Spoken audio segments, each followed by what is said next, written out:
बिस्मिल्लाहिर्रहमानिर्रहीम। अस्सलामुअलैकुम। आप देख रहे हैं यूट्यूब चैनल आम सी बातें। आज इस वीडियो में हम बात करेंगे कि मरियम नवाज़ साहिबा ने क्या तारीख़ी यू टर्न लिया है, जहांगीर तरीन से शाह महमूद कुरैशी ने किस तरह बदला लिया है और मौलाना फजलुर रहमान के साथ क्या धोखा हुआ है। वैसे तो मरियम नवाज़ साहिबा और तमाम अपोजिशन कहती है कि इमरान खान साहब यू टर्न लेते हैं, मगर इस बार जितना बड़ा यू टर्न मरियम नवाज़ साहिबा ने लिया है, इसके आगे तो बाकी सब बहुत छोटे महसूस होते हैं। इस पर हम बात बाद में करेंगे। पहले हम इस पर बात करते हैं कि शाह महमूद कुरैशी ने जहांगीर तरीन से क्या बदला लिया है और क्यों ऐसा हुआ है।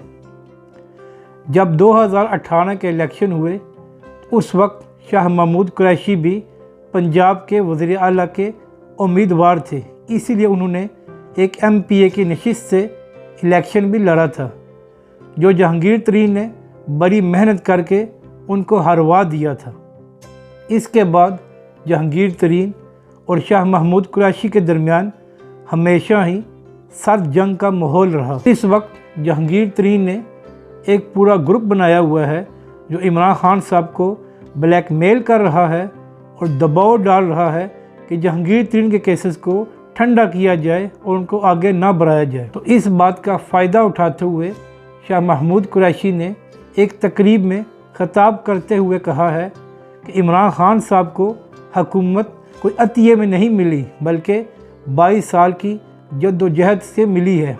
इसलिए किसी का हक़ नहीं बनता कि 2-4 बंदे लगाकर इमरान खान साहब को ब्लैकमेल करें, और जो लोग इमरान खान साहब के नाम पर वोट लेकर आए हैं, उनको हक़ नहीं बनता कि ऐसी बातें करें। और अब ये वक्त है कि फ़ैसला कर लें कि आप लकीर के किस तरफ हैं, कि आप इमरान खान साहब के साथ हैं या किसी और के साथ। ये शाह महमूद कुरैशी ने सीधा सीधा जहांगीर तरीन के ग्रुप को पैगाम दिया है कि फ़ैसला कर लो कि आपने किसके साथ रहना है। अब हम बात करते हैं कि मरियम नवाज़ साहिबा ने क्या यू टर्न लिया है।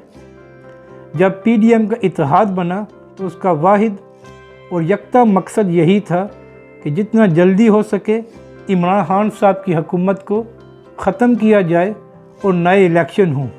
और इसके लिए उन्होंने पूरे मुल्क में जलसे किए, फिर ये कहा कि हम इस्तीफ़े देंगे, और उसके बाद लॉन्ग मार्च का भी ऐलान हुआ।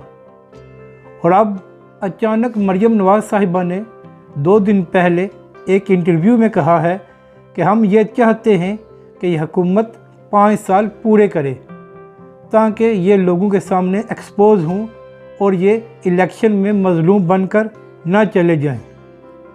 तो मरियम नवाज़ साहिबा से सवाल यह बनता है कि जब आप PDM का इत्तेहाद बना रही थी और पूरे मुल्क में जलसे करके इमरान खान साहब से इस्तीफ़ा मांग रही थी, तो उस वक्त आपको पता नहीं था कि इससे वो मज़लूम बनकर लोगों के सामने जाएंगे।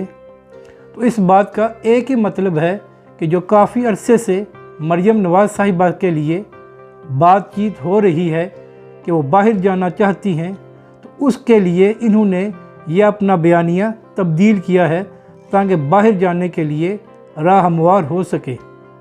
अब इस सब में जो सबसे ज़्यादा धोखा हुआ है वो हमारे बेचारे मौलाना फजलुर रहमान के साथ हुआ है। कल जब मौलाना से सवाल किया गया कि मरियम नवाज़ साहिबा ने कहा है कि इस हुकूमत को 5 साल पूरे करने चाहिए, तो फजलुर रहमान साहब ने जवाब दिया कि मुझे इस बयान के बारे में कुछ पता नहीं है। यानी कि एक बार फिर मौलाना को बेखबर रखकर अपना बयानिया तब्दील कर लिया गया है। और इसका मतलब ये है एक बार फिर हमारे प्यारे मौलाना बेरोज़गार रह जाएंगे। अगर आपको हमारी ये वीडियो अच्छी लगे तो इसे लाइक और शेयर ज़रूर करें।